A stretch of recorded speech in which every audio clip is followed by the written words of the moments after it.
সিলেটে হামের পরিস্থিতি সম্পর্কে আমরা জানবো। আমাদের সহকর্মী নাবিল হোসেন আমাদের সঙ্গে যুক্ত হচ্ছেন। নাবিল, শিশু মৃত্যু তো থামছেই না, কি বলছেন চিকিৎসকরা এবং যে সকল রোগীরা ভর্তি হয়েছেন তারা ঠিকঠাক মতো চিকিৎসা সেবা পাচ্ছেন কিনা?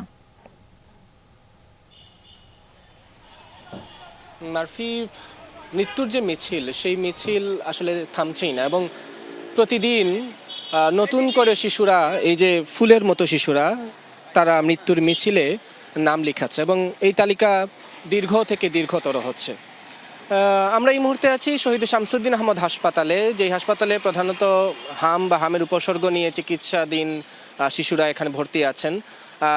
সেই হাসপাতালের শয্যা সংখ্যা 100, সেখানে আজকে সকাল পর্যন্ত রোগী ভর্তি ছিলেন 110।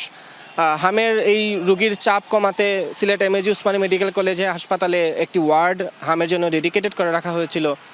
সেখানেও আসলে শয্যার চাইতে রোগীর সংখ্যা বেশি। ফলে আপনি যে দ্বিতীয় প্রশ্নটি করেছেন যে ঠিকঠাক চিকিৎসা পাচ্ছেন কিনা, হয়তো চিকিৎসক নার্সরা তাদের সর্বোচ্চ চেষ্টা চালাচ্ছেন, কিন্তু তারপরেও যেহেতু শয্যার চাইতে রোগীর সংখ্যা বেশি এবং বেশিরভাগ রোগীরা শিশু, ফলে হয়তো একদম সবচেয়ে ভালো সেবা দেওয়া সম্ভব হচ্ছে না, কারণ এত বেশি রোগী প্রতিদিনই আসলে আসছে এবং প্রতিদিন যে পরিমাণ ছুটি হচ্ছে তার চেয়ে দ্বিগুণ রোগী কিন্তু এই হাসপাতালে হাম বা হামের উপসর্গ নিয়ে ভর্তি হচ্ছেন। এবং হাসপাতালের আইসিইউ বলেন, হাসপাতালে পিআইসিইউ বলেন বা অন্যান্য জরুরি যে ওয়ার্ডগুলো, প্রতিটি ওয়ার্ডের শয্যাগুলোই কিন্তু এখন পরিপূর্ণ। ফলে যদি কোনো রোগীর এখন অবস্থা সংকটাপন্ন হয়, তাকে যে সাথে সাথে এই পিআইসিতে আসলে পাঠানো যাবে সেই প্রস্তুতিও কিন্তু হাসপাতালগুলোর এখন পর্যন্ত নেই।